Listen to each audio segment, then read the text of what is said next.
जागो हिंदुओं जागो, कब जागोगे आप? कितने साल तक सोए रहोगे? अभी 26 मरे हैं, जब 26,000 मरेंगे तब आप जागेंगे? अरे 26,000 तो बंगाल में मर ही चुके हैं, अब कब जागेंगे आप? जब आपकी फैमिली में कोई मरेगा तब जागेंगे आप? हेलो दोस्तों, आप सिस्टर में हार्दिक हार्दिक अभिनंदन है। और आज मैं बात करूंगी कि कुछ लोग ऐसे इंस्टाग्राम पे वीडियो बना रहे हैं पीआर के लिए, या ये बोले कि पॉलिटिक्स के डर से, या इंडिया में जो उनके हिंदू भाई है, सो कॉल्ड हिंदू भाई, उनको अपना वफादारी दिखाने के लिए कि कश्मीर में सिर्फ हिंदू नहीं मरे हैं, एक मुस्लिम भी मरा है।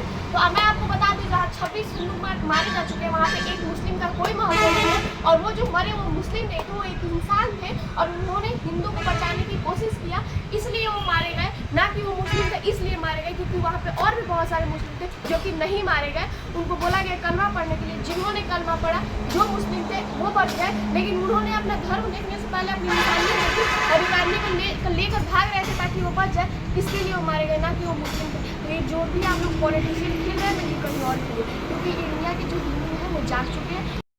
क्योंकि कुछ हिंदुओं को पता चल गया है कि कौन हमारा भाई है, कौन हमारा भाई नहीं। कुछ है जो अभी तक सोए हुए हैं, और शायद वो सोए ही रहेंगे जब तक कि उनके दिल से उनका जान ना निकाल लिया जाए। तो ठीक है, सोए रहे। कुछ लोग बोल रहे हैं कि मोदी ने मीडिया खरीद लिया। मोदी को यही काम नहीं है मीडिया खरीदने के लिए, और कौन मरता है कौन जीता है इससे मोदी को कोई फर्क नहीं पड़ता है। ठीक है, फर्क हम पब्लिक को पड़ता है, क्योंकि इंसानियत के नाते। और उन्होंने अगर मोदी मीडिया खरीद लिया है तो आप उनसे पूछिए, जहाँ जिसके लोग मरे हैं, जिसका परिवार घूमने गया है, जो वहाँ का रहने वाला था, उससे आप पूछिए।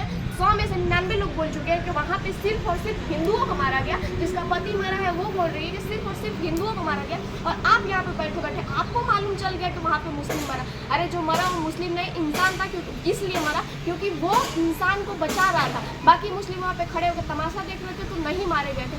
तो आप ये जो सेकुलरिज्म का झंडा है ना, ये आप अपने तक रखिए, दूसरों तक मत रखिए। और मैं आपसे पूछती हूँ, और कितनी जाने जाएगी इस देश में हिंदुओं की, कितनी लाखें जान जाएगी, तब आपको समझ में आएगा कि कौन हमारा भाई है और कौन हमारा भाई नहीं है। आप लोग कमेंट करके बता दीजिएगा कि कितने लोगों की जान जाए, उतने लोगों की जान चली जाएगी। फिर आप लोग अपना आँख खोलिएगा, क्योंकि अभी बात की जो हिंदू है उनको अपना जान नहीं गंवाना।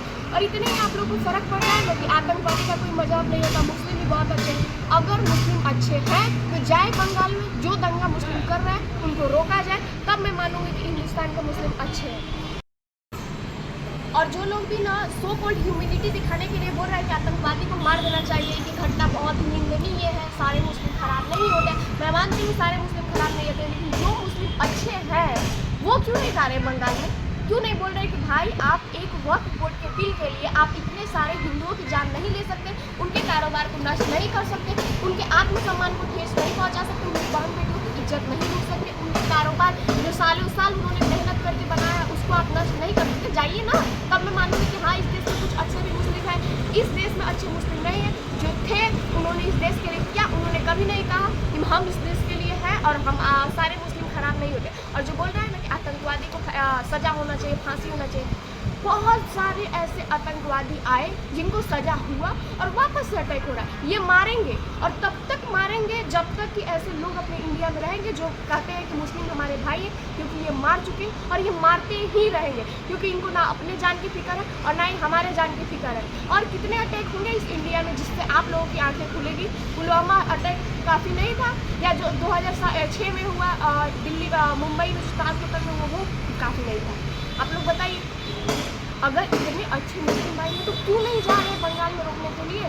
और इस देश में आप लोग सर्च करके देख लीजिए, जब भी दंगा फसाद होता है उसका जड़ मुस्लिम होता है। कभी किसी हिंदू ने अपने हक के लिए नहीं, ना ही अशांति भंग किया इस देश का, और ना ही किसी निर्दोष किसी मासूम की जान लिया है। फिर चाहे वो राम मंदिर हो, कृष्ण मंदिर हो, या कोई भी मंदिर हो, 500 साल लग गए इस देश में राम मंदिर बनाने के लिए, 500 साल। और उस 500 साल में एक भी मुस्लिम नहीं मिला सिवाय हिंदू को, सिवाय हिंदुओं को लाठीचार्ज कराया गया, गोली चार्ज कराया गया। क्यों? क्योंकि उस समय जो इस देश के प्रधानमंत्री थे वो एक मुस्लिम थे। पंडित जवाहरलाल नेहरू की बेटी इंदिरा गांधी ने एक मुस्लिम से शादी किया था, तो उनका सारा परिवार, राजीव गांधी, राहुल गांधी, सोनिया गांधी, ये सारे के सारे मुस्लिम थे। तो मुस्लिम होने के नाते ये लोग मुस्लिम का साइड लेंगे ही लेंगे। लेकिन आप लोग तो हिंदू हैं, आप क्यों साइड ले रहे हैं उनका? अरे उनका अधिकार और उनका हक उनको दे दिया गया था 1947 में। अभी जो भारत में है वो शरणार्थी बन के, और शरणार्थियों को हक नहीं दिया जाता है। और हक दे भी तो देना, जिस दिन वो हमें मारने लगे, खुद को मारने लगे, उस दिन उनका वो हक खत्म कर देना चाहिए। ठीक है, लेकिन आप लोग का आँख नहीं खुलता है। जिस दिन आपकी फैमिली जाएगी उस दिन शायद आपका आँख खुले और उस दिन आप बोलेंगे कि इस देश की कानून व्यवस्था सही नहीं, इस देश की सरकार सही नहीं। जब सरकार दूसरों के लिए काम नहीं आएगी तो फिर आपके लिए अकेले क्यों काम है। मोदी ने 5 नियम ऐसे बनाए हैं जिससे कि पाकिस्तान में कोई खून खराबा नहीं हो और वहाँ के लोग सबक भी सीख जाए। पाकिस्तान के जितने भी लोग हमारे इंडिया में आए हैं उन्हें 24 घंटे के अंदर वापस भेजने का निर्णय लिया गया। बोला गया कि आप 24 घंटे के अंदर चले जाइए। पाकिस्तान का जितना भी वीज़ा था इंडिया आने के लिए वो कैंसिल कर दिया गया है। पाकिस्तान जो पानी सप्लाई होता था इंडिया से सिंधु घाटी उसे बंद कर दिया गया, जिससे कि पाकिस्तान को पानी को बूंद बीना में तो तरसना तो होगा ही, वहाँ पे बिजली का भी अभाव होगा और वहाँ के लोग भूख प्यास और भूखमरी से मर जाएंगे क्योंकि पानी नहीं रहेगा तो किसान खेती नहीं करेगा, पानी नहीं रहेगा तो बिजली नहीं होगा, बड़े बड़े शहरों में अंधेरा छा जाएगा। तो ये वो जवाब है ना जो आज से पहले यहाँ के प्रधानमंत्री को दे देना चाहिए, लेकिन कोई बात नहीं, दे रहे हैं, दुरुस्त है। अभी तो उन्होंने दिया और ये चेतावनी है कि अगर पाकिस्तान अब भी नहीं रुकता है या इस देश में जो हिंदुस्तान के होते हिंदुस्तानियों को खाते हैं और फिर भी अगर वो आतंकवाद फैलाते हैं तो उनके साथ यही किया जाएगा। यही मैं वीडियो को अंत करती हूँ। आप लोग कमेंट करके बताइएगा कि कब इस देश के हिंदू जागेंगे और कब ये देश हिंदू राष्ट्र बनेगा।